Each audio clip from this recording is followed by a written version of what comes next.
ねもしも全て投げ捨てられたら笑って生きることが楽になるのまた胸が痛くなるからもう何も言わないでよ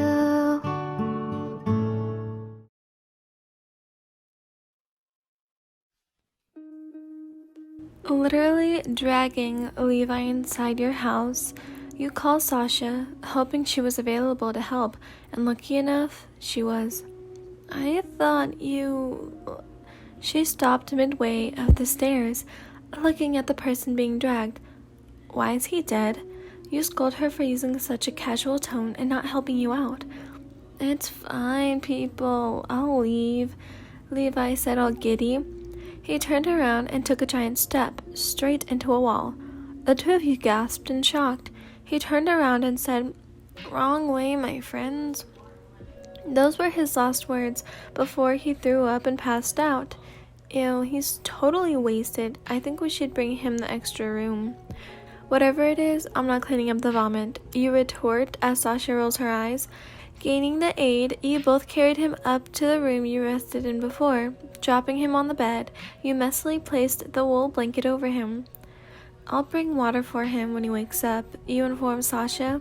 Quickly, you scurry to the kitchen and fill a glass. Only a couple of candles lit the dark room. Although most of the space was hidden in the darkness, you tried not to spill the cold water, failing miserably. You scrambled to clean up the mess. Running upstairs with a glass of water, you end up in the room finally. What you believed was a panic attack hit you. Levi, what the fuck? Corporal. He was at the very edge of the room, perched on the window. Was he sleeping? You saw him turn his head around. It's you. He tried standing up on the windowsill, but was about to fall. In fact, was already falling. Dashing over to help him, you grabbed hold of his shirt collar, just in time for him to not plunder to his doom. What the fuck are you doing? You shout bewilderedly. You're trying to die? He looked up and smiled. No, silly, I just believe I can fly. I want to touch the sky and spread my wings and fly away. Heaving him back up, he landed and sprawled on the floor. Your drunk ass could have gotten hurt. This is the second floor. You splashed the water onto his face and let the cup drop to the ground. He groaned. What was that for? I wasn't ready yet. For not being smart. Why were you drinking so much? Continuing to growl at him, he stood up wobbly. Well, I'm fine. He giggled and reached for the window. You're not doing that again. You pull him back and shut the window. You're lucky I was here. You pause. But I'm not lucky you're here. His next actions surprised you even more. Walking over to the bed, he started jumping on it, leaving you dumbfounded. His wet hair bounced on his head. His shirt was still wet and dripped down, revealing more of his skin. I'm sorry, you're probably wondering. He stops jumping and stares at you. You're alive. He leaps onto you, bringing you into a close and damp hug. Levi. You blush as his grip tightens. Then suddenly, letting go, he takes 2 steps back and spreads out his legs. Lower and lower he sunk, until he was at his limit. The splits. Oh my god. You started laughing as he started talking. I thought this would hurt more. He looks down at the floor disappointed. Anyway, you're probably wondering what a place like this is doing in a man like me. You burst out laughing. He was completely wasted, spouting nonsense like an idiot. Pulling his legs back under him, he ran to his side table. He returned to you, clutching onto a scarf. This isn't mine. I just found it just now. You can have it, though. He threw it at you, but you caught it with ease. Where did you find it? Someone was wearing it, I think. Then, I also think they called me short. After I hit them with a glass bottle, and finally I spat on them, I think for good luck. You should sleep. You lightly pushed him into the bed, desperately trying not to laugh. Stretch out your hands, please. Obeying your orders, he pulled out his slender arms. Now close your eyes. Doing that, he shut his eyes. Sorry, sir, but it's for the best. You tied his hands using the scarf. You wrapped his wrists so that he was unable to move. He flung open his eyes to see himself tied up in a long scarf. Glancing up at you, he got up. I couldn't stop thinking about you. He let his hands drop and leaned forward. You were inches apart, and his expression turned serious. He didn't seem to mind the fact that his arms were bonded together, or he simply did not see. You weren't at training today. I'd rather stay with you than scream at Aaron all day. That fat twat can't even fucking listen. I know, he's just like that. You nodded, exaggeratedly happy, and let him continue. Now here I am. My feet have a mind of their own. He continued, reflecting your eyes in his. His attitude flipped like a coin. The sincerity was gone and replaced with stupidity. Levi, sit down and rest. He smiled. It's so nice hearing you say my name.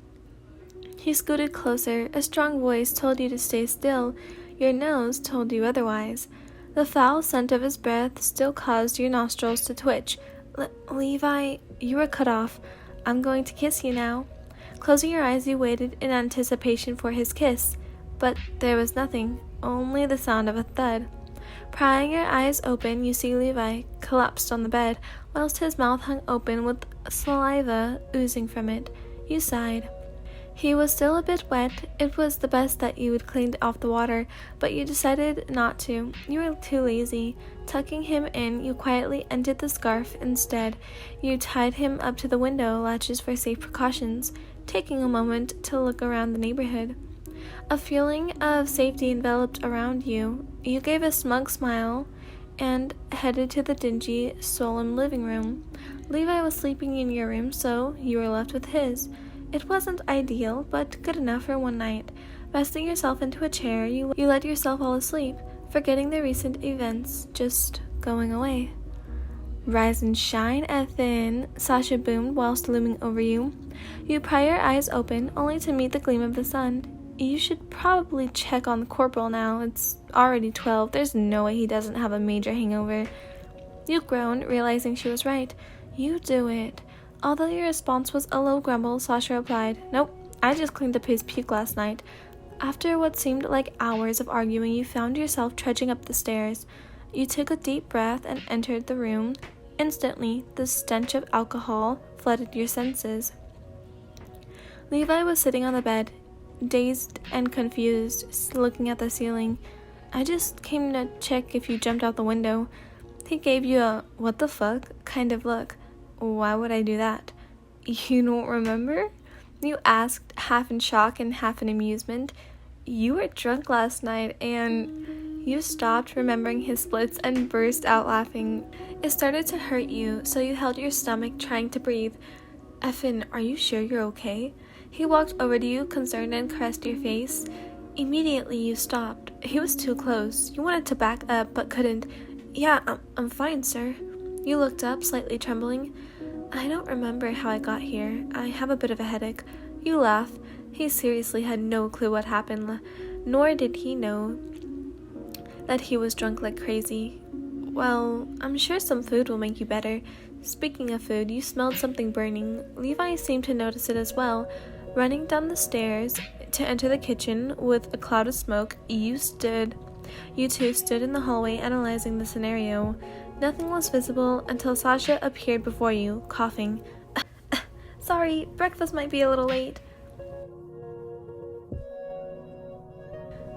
Sasha, can you, like, your ass can't cook, but you sure like to eat, don't you?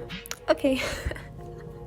I'm sorry. The Levi doing the splits.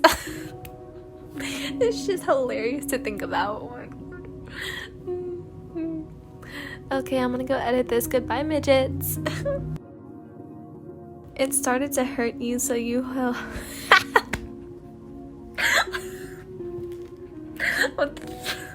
Sorry, that's hilarious.